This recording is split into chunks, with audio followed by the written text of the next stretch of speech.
E assim, antes de ler essa mensagem, da gente pensar realmente na nossa missão, né? O pessoal fala, vai ser professora idade, vai ser professora divina, não sei o que, mas antes de tudo isso, acho que ser professor é ser transformador, né? É transformar a sociedade. A gente, eu sei que é clichê falar isso, né? Muito clichê. Mas realmente, às vezes a gente não tem noção da transformação que a gente faz na vida de muita criança por aí, né? Então, oração do professor. Obrigada, Senhor, por atribuir-me a missão de ensinar e por fazer de mim um professor no mundo da educação.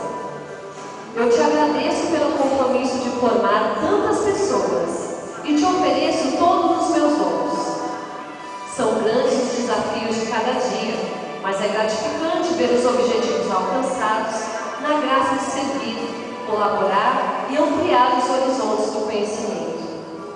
Quero celebrar as minhas conquistas, exaltando também o sofrimento que me fez crescer e evoluir. Quero renovar cada dia a coragem de sempre recomeçar. Senhor, inspira-me na minha vocação de mestre e comunicador para melhor poder servir. Abençoa todos os que se empenham neste trabalho, iluminando-lhes o caminho.